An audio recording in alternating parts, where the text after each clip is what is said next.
Bagaimana kondisinya kalau seandainya ya kita tahu nih sholat itu ada namanya sholat wajib sama sholat sunnah. Kalau tadi disebutkan katanya kalau dalam sholat sunnah di setiap sujud terakhir kita dianjurkan untuk berdoa.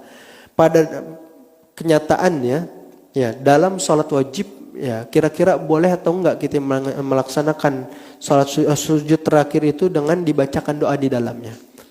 Dalam kondisi seperti itu sah. Berdoa di sujud terakhir itu bukan hanya dilaksanakan pada saat sholat sunnah saja. Bahkan sholat wajib pun juga dianjurkan. Maka kita dianjurkan dalam sujud itu ya kita memperlama sujud. Nah tapi dalam sujud terakhir kita dianjurkan untuk memperbanyak doa. Karena doa yang mustajab itu ya kalau dalam segi waktu ya dalam segi waktu itu ada banyak. Disebutkan yang pertama doa yang mustajab dalam segi waktu adalah di waktu tengah malam, di sepertiga malam. Itu adalah doa yang mustajab pertama. Yang kedua pada saat apa? Pada saat di antara dua khutbah. Habis khutbah Jumat yang pertama selesai, barakallahu li wa lakum fil Qur'anil azim wa nafa'ani. Kemudian bila lagi baca tuh di tengah-tengah di antara dua khutbah kita banyak berdoa. Itu adalah waktu doa yang mustajab. Kemudian yang ketiga di antara azan dengan iqamah. Habis azan kita sholat sunnah qobliyah misalnya sebelum qomat kita banyakin baca doa. Itu adalah waktu mustajab.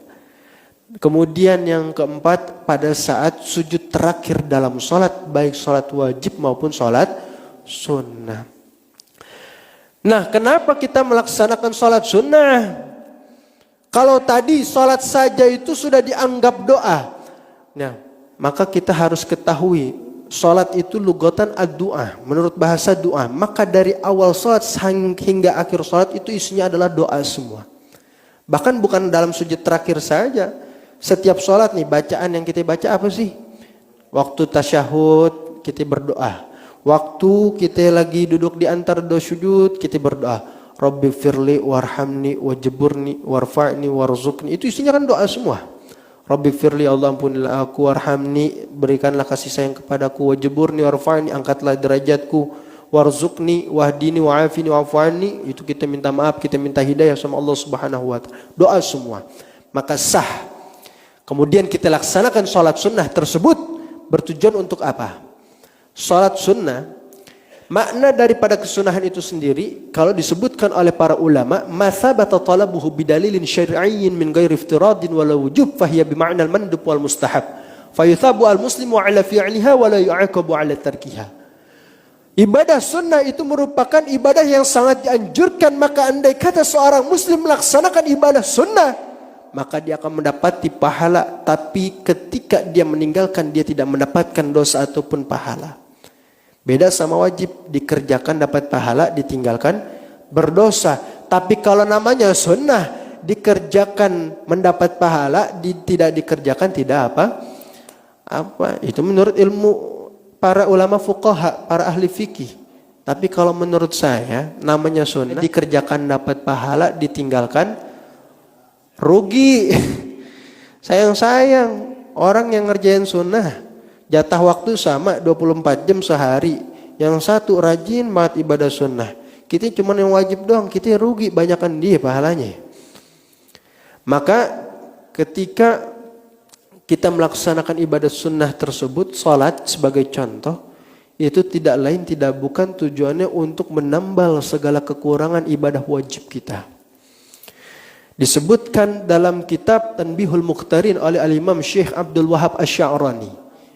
Beliau mengatakan wa min akhlaqihim radhiyallahu taala anhum wa ardahum adamu syuhudihim fi nufusihim anna lahum nawafil minal ibadat walau qamu hatta tawarramat aqdamuhum wa innama yaruna dzalikal jabir li ba'dhin naqisil hasil fi faraidihim. Al-Imam Syekh Abdul Wahab Asy-Sya'rani mengatakan wa min akhlaqihim radhiyallahu ta'ala anhum wardahum, sebagian daripada akhlak-akhlak orang-orang saleh yang dimuliakan Allah Subhanahu wa taala, adamu syuhudihim fi nufusihim annahum nawafil minal ibadat. Mereka tidak pernah mengira bahwasannya setiap pekerjaan sunnah yang mereka kerjakan dalam hidupnya, terutama salat, itu merupakan ibadah secara murni ibadah yang di luar ibadah wajib yang mereka kerjakan, walau qamu hatta tawarran qadamuhum, sekalipun kaki mereka sudah sampai pada bengkak mengerjakan ibadah sunnah tersebut, mereka tetap menganggap bahwasannya namanya ibadah sunnah itu adalah sebagai penyempurna. Wa inna ma yarna dzalikal jabr ba'd naqisil hasil fi faraidihim. Mereka memandang ibadah sunnah itu adalah penyempurna daripada ibadah wajib yang mereka kerjakan.